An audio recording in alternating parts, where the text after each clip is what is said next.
Hola, ¿qué tal? La semana pasada hablamos de que debemos perdonar a nuestros semejantes. Pero, ¿qué hay si no se arrepienten? ¿Los tenemos que perdonar? En el Evangelio de Lucas, capítulo 17, versículos 3 y 4, Jesús le dijo a sus discípulos: Mirad por vosotros mismos. Si tu hermano pecare contra ti, repréndele. Y si se arrepintiere, perdónale.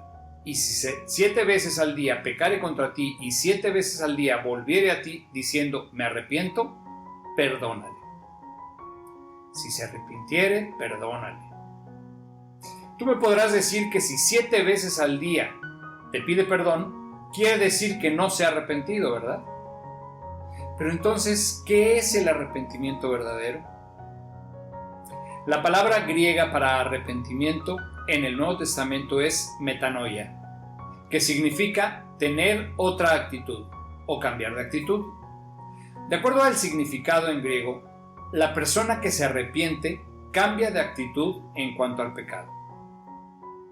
Una definición del arrepentimiento más clara sería: arrepentimiento es un cambio de voluntad o de actitud causado por un dolor a causa del pecado y guía a una reforma de vida. Podemos ver 3 pasos en esta definición. Número 1. El arrepentimiento es un cambio de voluntad o de actitud. Número 2. Este cambio es producido por un dolor a causa de pecados cometidos. Número 3. Guía a un cambio de vida y conducta.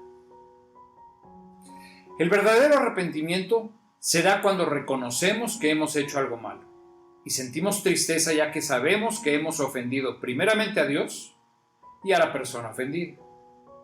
Esa tristeza hace que tomemos la decisión de pedir perdón y de cambiar nuestra actitud frente a ese pecado. Un ejemplo de esto lo podemos ver en la parábola del hijo pródigo, en Lucas 15.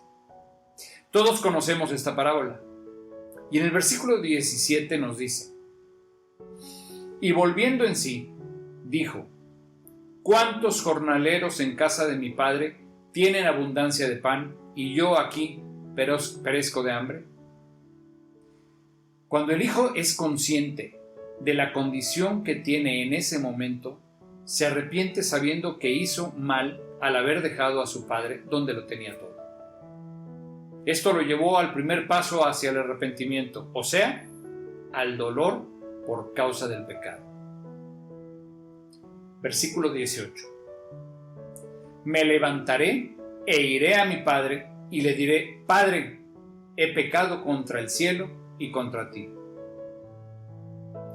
El dolor por el pecado le dio nuevas resoluciones, el cambio de actitud en cuanto al pecado, y comprendió el enorme precio que había pagado por el placer de pecar por un corto tiempo. Versículo 20. Y levantándose vino a su padre, y cuando aún estaba lejos, lo vio su padre, y fue movido a misericordia, y corrió y se echó sobre su cuello, y le besó. Y el hijo le dijo: Padre, he pecado contra el cielo y contra ti. Ya no soy digno de ser llamado tu hijo. El joven pudo haberse quedado sentado en la pocilga por el resto de su vida, triste y amargado, y nunca arrepentirse verdaderamente. Su arrepentimiento estaba incompleto hasta que se levantó y fue a su padre. Al tomar esta decisión, quitando la vergüenza y el orgullo, tuvo un cambio de conducta y pudo recibir el perdón de su padre. ¿Cuántos de nosotros, por no poder hacer a un lado el orgullo, la terquedad y la vergüenza, dejamos que la falta de arrepentimiento destruya la relación con nuestros semejantes y, lo más grave, la relación con nuestro Padre Celestial? Ahora, es importante entender que el arrepentimiento no es remordimiento. Podemos estar tristes por la falta, tener miedo a las consecuencias y aún cambiar nuestra actitud por los motivos equivocados.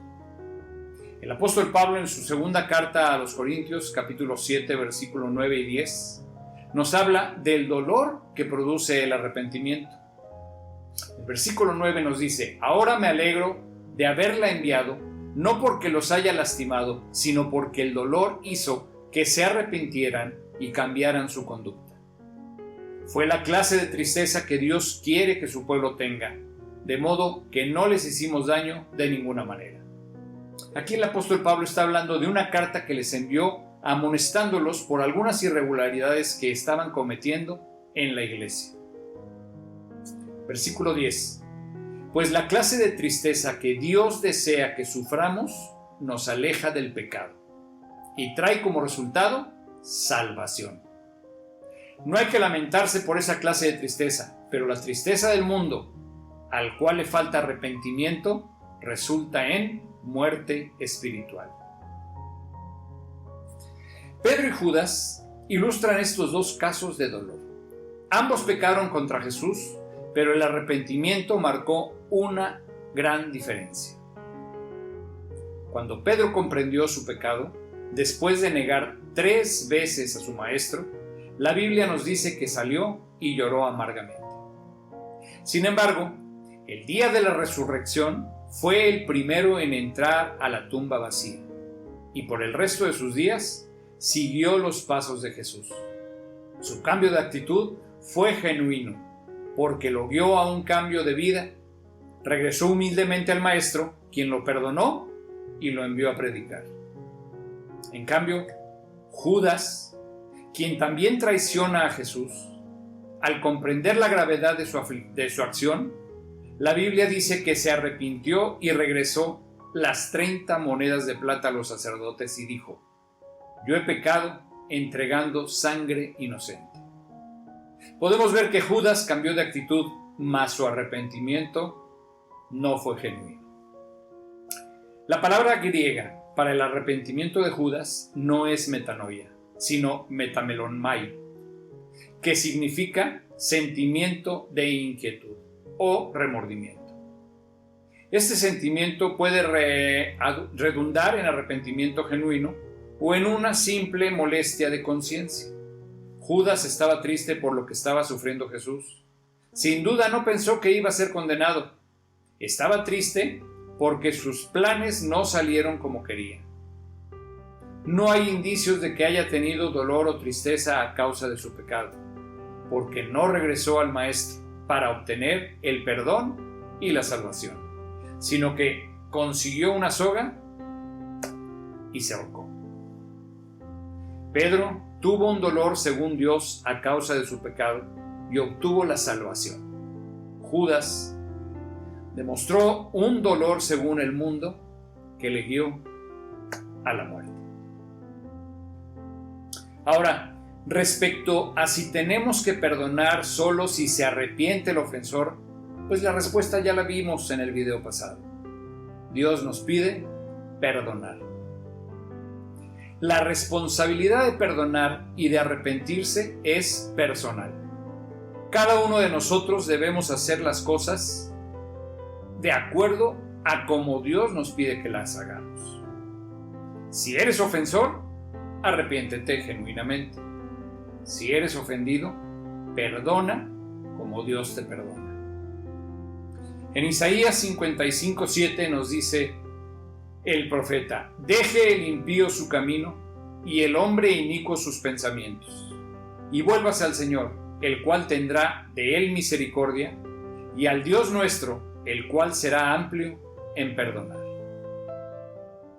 Estamos viviendo tiempos difíciles y Dios nos pide que seamos entendidos de los tiempos.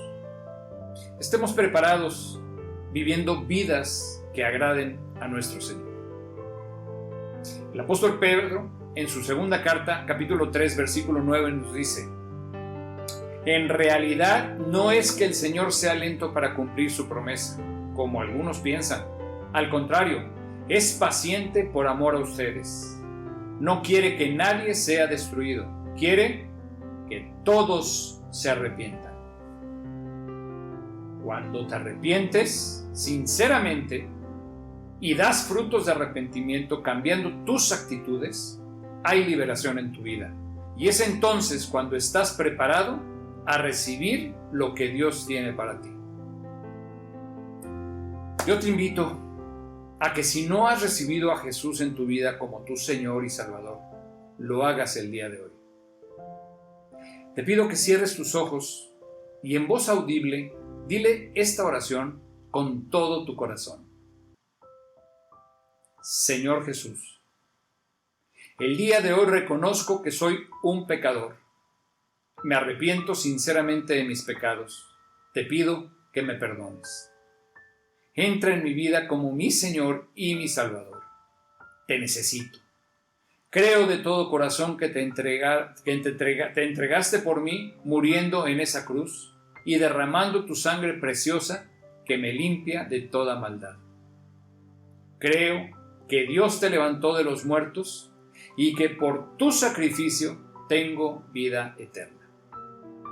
Gracias por tu amor, Señor. Amén. Te felicito.